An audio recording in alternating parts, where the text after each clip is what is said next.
मेरा नाम सलमा है। मेरी उम्र 20 साल है। मेरी शादी को लगभग 5 साल हो चुके थे।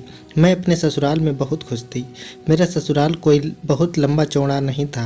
मेरे ससुराल में सिर्फ मेरे पति और मेरे ससुर जी थे। मेरी सास का मेरी शादी से 4 महीने पहले ही निधन हो चुका था।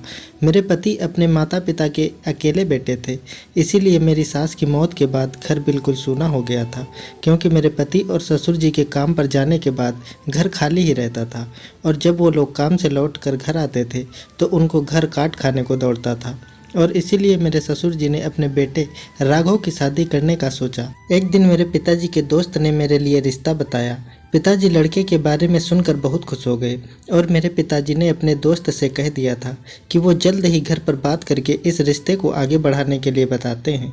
अगले दिन हम सब दोपहर का खाना खा रहे थे, तब पिताजी ने रिश्ते के बारे में मेरी माँ को बताया और मेरी तरफ मुस्कुराते हुए देखने लगे। मेरे माता पिता इस रिश्ते से बहुत खुश थे कि बड़ा ससुराल नहीं होगा तो ज़्यादा दिक्कत भी नहीं होगी, मैं बहुत सारी परेशानियों से बच जाऊंगी, यह सोचकर खुश थे। पिताजी ने मेरा रिश्ता तय कर दिया था और एक ही हफ्ते में मेरी शादी राघव से बहुत सादगी से हो गई, क्योंकि मेरे ससुर जी ने मेरे पिताजी से शादी तय करते वक्त ही कह दिया था कि उन्हें किसी भी तरह का कोई भी दहेज नहीं चाहिए, क्योंकि वो शादी में फिजूल खर्ची के खिलाफ थे और यह सच था। वह दोनों बहुत ही अच्छे थे और सबसे अच्छी बात यह थी कि मेरे ससुर को खाना बनाना बहुत पसंद था। पति और ससुर के काम पर जाने के बाद मैं घर पर अकेली होती थी, इसीलिए अपने अकेलेपन को दूर करने के लिए तरह तरह के खाने बनाती, किताबें पढ़ती रहती और घर की सजावट में लगी रहती थी। इस बात से मेरे पति और ससुर जी बहुत खुश होते थे और अक्सर छुट्टी के दिन मेरे ससुर खुद खाना बनाते थे और रसोई में मेरी मदद करते और वो कहते कि तुम तो पूरे हफ्ते खाना बनाती हो, आज तुम्हारे खाना बनाने की छुट्टी है। मैं तो इनकी इस बात से बहुत खुश होती थी, क्योंकि इतना ख्याल रखने वाले लोग हैं। कोई यह बात सुनता या देखता तो उसे मेरी किस्मत से जलन होने लगती और शायद मैं खुद को खुशकिस्मत ही समझती थी। ऐसे ही कुछ समय गुजरा और मेरे पति ने नए कारोबार की शुरुआत की, जिसके कारण उन्हें दूसरे शहर जाना होता था। क्योंकि मेरे ससुर बहुत अच्छे थे, इसलिए मुझे कभी भी कोई दिक्कत नहीं होती थी और मैं खुशी खुशी पति को जाने की आज्ञा दे देती थी। यह सब कुछ ऐसे ही चलता रहा और कुछ महीनों बाद मेरे ससुर जी का भी रिटायरमेंट हो गया था। अब वह घर पर ही रहते थे और अक्सर खाना वह बना दिया करते थे। लेकिन एक बार जब मेरे पति शहर गए तो मेरे पास भी करने को कोई काम नहीं था। मैंने ससुर जी से कहा कि मैं खाना बनाती हूँ, लेकिन मेरे ससुर नहीं माने और कहा कि खाना तो मैं ही बनाऊँगा। मैं भी चुप हो गई, लेकिन इतने प्यार से कह रहे थे तो अच्छा नहीं लगता। ससुर ने ही खाना बनाया और मैं खाकर सो गई और हैरानी की बात यह थी कि मुझे लेटते ही नींद आ गई थी और मैंने इस बात को ज़्यादा नहीं सोचा। जब मैं सुबह उठी तो मेरे कपड़ों पर गंदगी लगी होती थी। मैंने इस बारे में किसी से बात नहीं की और ना ही मेरी ऐसी सोच थी, मगर मैं इस बात से परेशान रहने लगी थी।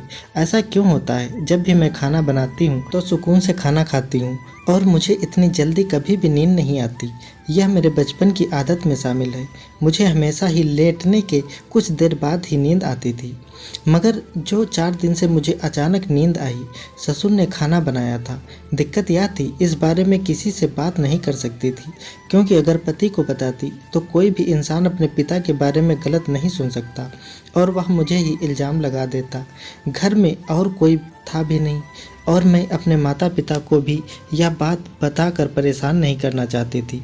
मैं परेशान रहने लगी और ससुर से बचने की कोशिश करने लगी, क्योंकि वह सारा दिन घर पर होते थे, पति नहीं होते थे, इसीलिए मुझे उन्हीं से बात करनी पड़ती थी और हर वक्त मुझे अपने आगे पीछे रखना चाहते थे। जो पहले तो मुझे अजीब नहीं लगता था, लेकिन अब मुझे सब कुछ अच्छा नहीं लगता था। इसीलिए मैं कोशिश करती थी कि उनके सामने न जाऊं और बहाने से अक्सर बाजार चली जाया करती थी, लेकिन लौटकर वापस घर ही आना होता था। एक घर में रहते हुए यह मुमकिन नहीं हो सकता था कि मैं उनसे कहीं दूर जा सकूं। फिर एक दिन तो हद ही हो गई। मेरे पति को ज़बरदस्ती मेरे ससुर ने दूसरे शहर भेज दिया कि जाकर काम लेकर आओ, तो वह कहते रहे वहाँ कोई काम नहीं है, मेरा जाना बेकार है।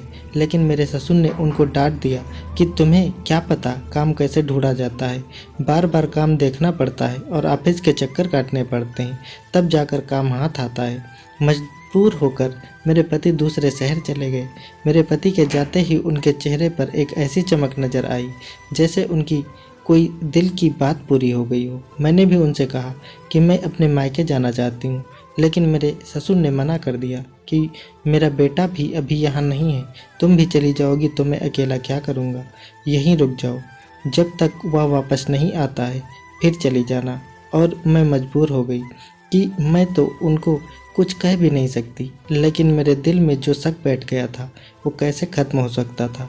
और उस दिन फिर मेरे ससुर ने खाना बनाया। मैंने उनसे कहा कि मेरा खाने का मन नहीं है, मगर उन्होंने जिद करके मुझे थोड़ा सा खाना खिला दिया। फिर खाना खाने के फ़ौरन बाद मुझे नींद सी आ गई और बिस्तर पर लेटते ही मैं सो गई। सुबह को देखा तो मेरे बिस्तर और कपड़ों दोनों पर गंदगी लगी हुई थी। मुझे गुस्सा आने लगा और मैंने सोच लिया कि अब मैं अपने पति को बता कर ही रहूँगी। इसीलिए मैंने कपड़े उतार कर वाशरूम में ही लटका दिए और सोच लिया कि अब यह कपड़े सबूत के तौर पर अपने पति को दिखाऊंगी। वह आए तो मैं मौके की तलाश करने लगी कि उनको सच्चाई बताऊं, लेकिन मुझे मौका नहीं मिल रहा था क्योंकि मेरे ससुर हर वक्त मेरे साथ रहते थे। रात को जब मेरे पति मेरे कमरे में आए तो मैंने उनको बंद लफ्ज़ों में बताने की कोशिश की, लेकिन उन्होंने मुझे डांट दिया कि तुम गलत मत सोचो, तुम्हें अपनी बेटी की तरह प्यार करते हैं और तुम उनके ऊपर शक कर रही हो। मैंने उनको यकीन दिलाने की बहुत कोशिश की, लेकिन वह मेरी बात नहीं मान रहे थे। आखिरकार मैंने कपड़े लाकर उनको दिखा दिए कि मेरी बात का सबूत है, लेकिन वह अपने पिता के खिलाफ कुछ नहीं सुनना चाहते थे, इसीलिए वह मेरी कोई बात मानने को तैयार नहीं थे। मैंने उन्हें यकीन दिलाने की बहुत कोशिश की, लेकिन उन्होंने कहा कि मुझे तो ऐसा लग रहा है तुम मेरे पिता पर आरोप लगाकर अपने गुण छुपाने की कोशिश कर रही हो। वो रात को जल्दी सो जाते हैं, उसके बाद पता नहीं तुम क्या करती हो। उन्हें क्या पता उनके सोने के बाद तुम क्या करती हो और क्या नहीं, और तुम ना जाने किस किस को बुलाती रहती हो। ऐसी बात सुनकर मेरे पाँव के नीचे से ज़मीन निकल गई थी। मैं सोच में पड़ गई कि यह मेरे साथ क्या हो रहा है।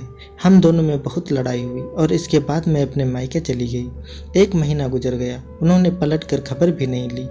अब तो घर में सब लोग मुझसे सवाल करने लगे कि पहले तो तुम कभी इतने दिन नहीं रहती थी, क्या नाराज़ होकर आई हो। अब मैं उनको क्या बताती कि मेरे साथ क्या हुआ है।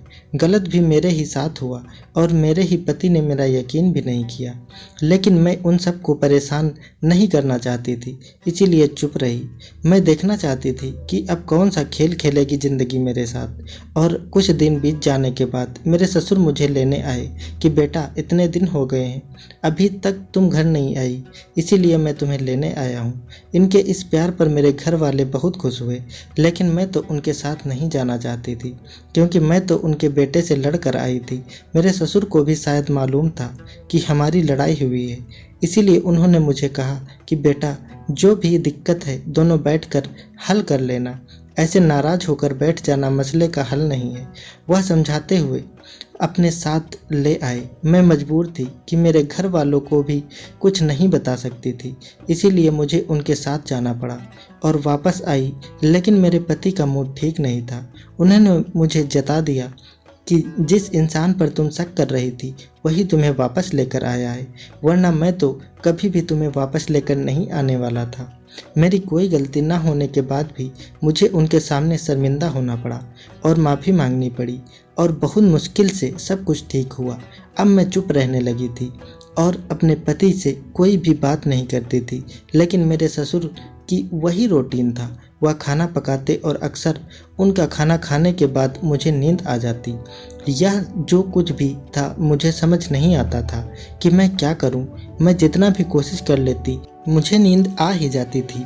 मैं किसी से बात नहीं कर सकती थी। मुझे कुछ समझ नहीं आ रहा था। ज़िंदगी अजीब होती जा रही थी और जैसी मैंने कभी सोचा भी नहीं था वैसी हो गई थी।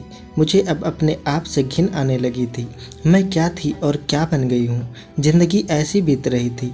मेरे ससुर को मेरी आदत का अंदाज़ा हो गया था, इसीलिए मुझसे ज़्यादा बात नहीं करते थे, लेकिन खाना बनाने का सिलसिला उसी तरह चलता रहा था। और सच तो यह है कि मेरे ससुर के हाथ में बहुत अच्छा स्वाद था।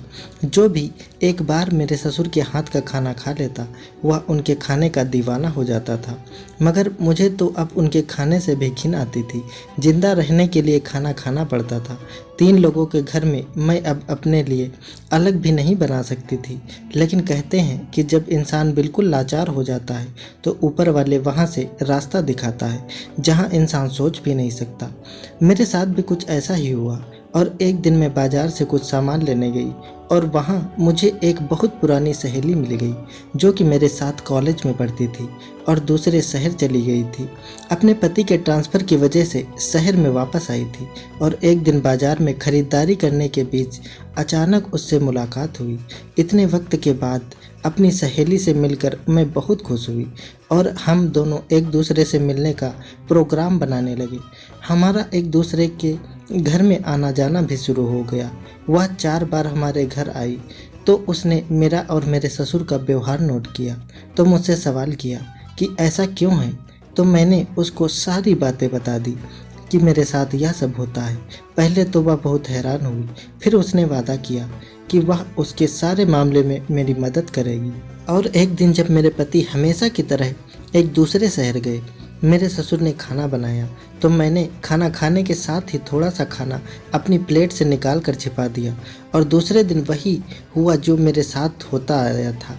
लेकिन मैंने वह खाना अपनी दोस्त को दे दिया क्योंकि उसके पति एक वैज्ञानिक थे, इसीलिए वह खाना लैब में टेस्ट किया गया। वही हुआ जिसका मुझे शक था।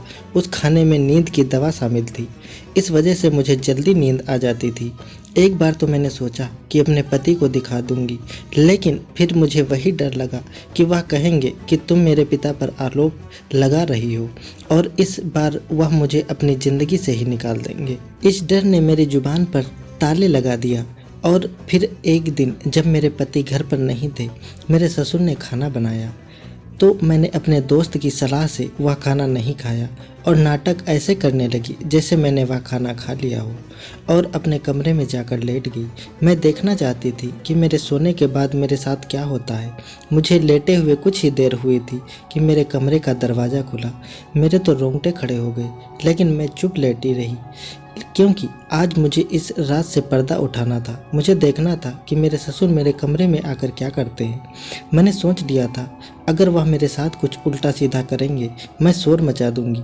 लेकिन फिर मेरे दिमाग में आया अगर मैं शोर मचा दूंगी तो कोई मेरी बात पर यकीन नहीं करेगा। अब तो मुझे खुद पर गुस्सा आने लगा था। मैंने इस रात से पर्दा उठाने के लिए फ़ोन की रिकॉर्डिंग क्यों नहीं की।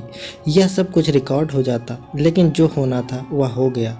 अब मुझे यह देखना था कि मेरे ससुर का अगला कदम क्या होगा, इसीलिए मैं चुपचाप लेटी रही। जब उनको यकीन हो गया कि मैं सो चुकी हूँ, वह मेरे पास आकर बैठ गए, मगर ना जाने उनको इस बात पर शक हो गया था कि शायद मैं जाग रही हूँ। वह मेरे पास आकर बैठे ही थे और फिर वह वहाँ से उठकर चले गए। मेरे पास अपनी बेगुनाही साबित करने के लिए कोई भी चीज़ नहीं थी, इसीलिए मैं पति को कुछ नहीं बता सकती थी। मैंने दिन में अपनी दोस्त को फ़ोन किया और सारी बात उसको बता दी। वह खुद भी यह सुनकर हैरान परेशान हो गई। उसने मुझसे कहा तुम्हें यह सब कुछ अपने पति को बताना ही होगा, लेकिन मेरा डर मुझ पर हावी हो चुका था। मैं अपने पति को कुछ नहीं बता सकती थी। मेरे दिमाग ने काम करना बंद कर दिया था। अब मुझे समझ नहीं आ रहा था कि मैं क्या करूं। मेरी दोस्त ने मेरी मदद की और कहा कि इस बारे में वह खुद मेरे पति से बात करेगी। एक दिन मौका देखकर उसने हम दोनों को खाने पर बुलाया। मेरे पति से बात शुरू की तो बात सुनकर मेरे पति गुस्से से उठ खड़े हुए।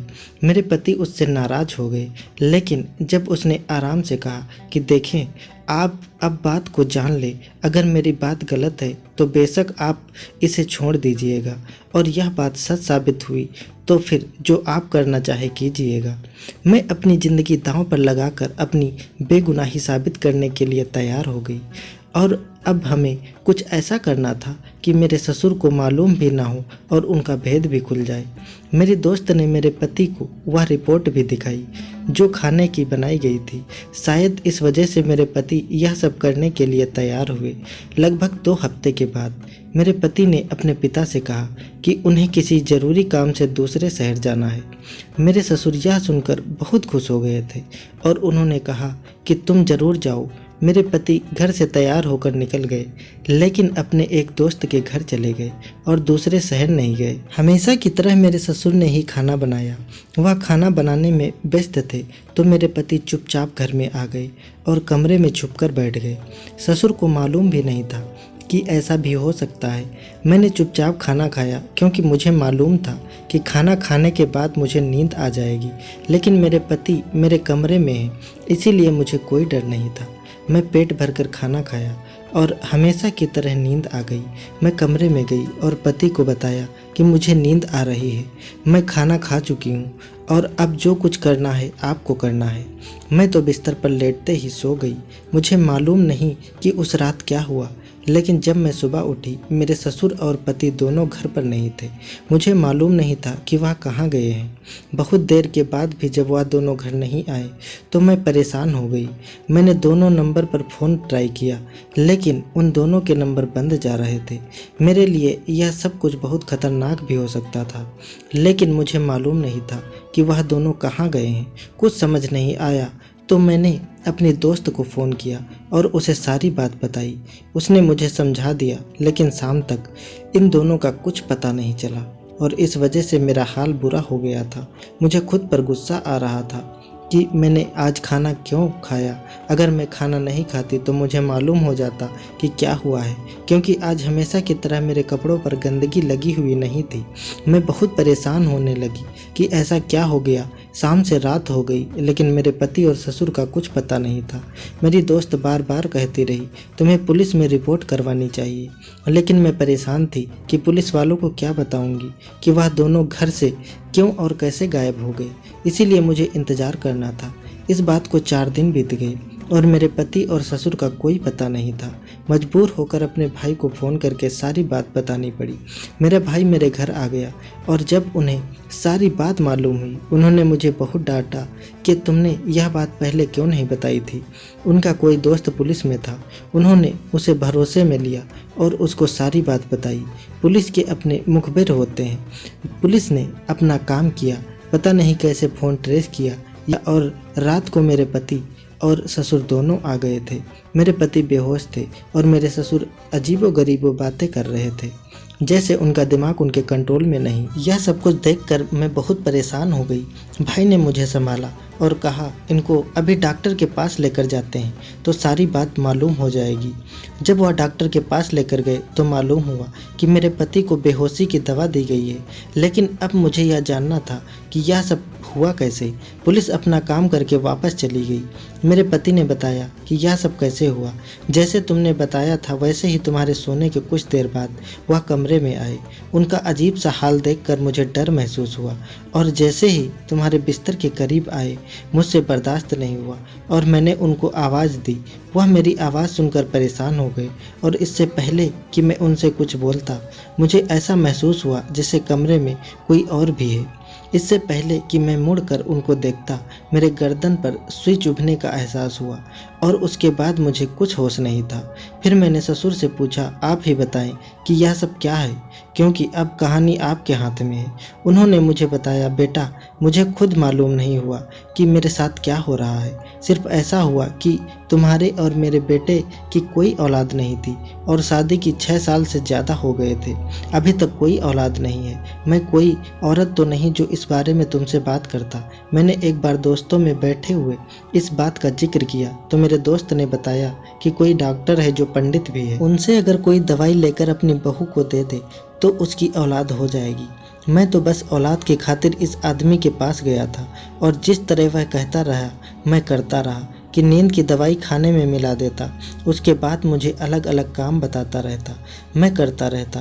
कभी तुम्हारे ऊपर से कुछ घुमा दिया करता था, तुम्हारे हाथों से मुर्गी की बलि करनी थी तो कभी कबूतर, क्योंकि तुम बेहोश होती थी तो तुम्हारे हाथ पकड़कर यह काम मैं ही करता था। और वह जो कुछ भी अजीब चीज़ मुझे बताता रहता मैं अपनी औलाद के खुशी के खातिर करता रहता। कभी कभी तो मुझे ऐसा लगता था कि मेरा दिमाग किसी के कंट्रोल में है और मैं वह सब नहीं करना चाहता था, लेकिन फिर मुझसे खुद सब होता जा रहा था। और उस रात जब मेरे बेटे ने मुझे आवाज़ दी, उस रात आखिरी काम था, लेकिन मेरे बेटे ने जैसे ही मुझे आवाज़ दी मैं घबरा गया। और उसके बाद मुझे ऐसा लगा जैसे मेरा दिमाग किसी के कंट्रोल में चला गया हो। और अब इसके बाद मुझे कुछ याद नहीं, लेकिन अब हमारे हर सवाल का जवाब उस डॉक्टर के पास था। इसीलिए मैं अपने ससुर और पति को लेकर उस डॉक्टर के पास चली गई। मेरे भाई ने और अपने पुलिस वाले दोस्त को भी इस सारे मामले के बारे में बता दिया। पुलिस भी पहुंच गई। जब पुलिस ने उसको गिरफ्तार किया तो उसने बताया कि वह कोई डॉक्टर नहीं है, वह सिर्फ एक तांत्रिक और काले जादू में महारत रखता है। पढ़े लिखे लोग जादूगरों के पास नहीं आते हैं, इसीलिए वह डॉक्टर के भेष में रहता है। और जिस रात मेरे पति मेरे कमरे में थे, आखिरी काम था और वह खुद कमरे में भी मौजूद था। उसने बताया कि आखिरी तंत्र से मेरी आत्मा उसके काबू में आ जाती, लेकिन शायद मेरी और मेरे पति की किस्मत अच्छी थी, इसीलिए ऊपर वाले ने हमें आखिरी समय में मदद की और हम इतने बड़े श्राप से बच गए। मेरे ससुर और पति को वह साथ लेकर गया था, उनकी बलि देना चाहता था ताकि जो काम अधूरा रह गया हो उसको पूरा किया जा सके। कहा जाता है कि हमेशा आंखों देखा सच नहीं होता और गलत काम अगर अच्छी नीयत से भी किया जाए तो उसका नुकसान होता है। खुशियाँ ईश्वर से मांगनी चाहिए। दोस्तों, उम्मीद करता हूँ आपको हमारी कहानी पसंद आई होगी। कहानी पसंद आई है तो वीडियो को लाइक करें, चैनल पर नए हैं तो चैनल को सब्सक्राइब करें और हाँ, नोटिफिकेशन बेल को ज़रूर दबाएं ताकि अगली अपडेट सबसे पहले आपको मिले। धन्यवाद दोस्तों।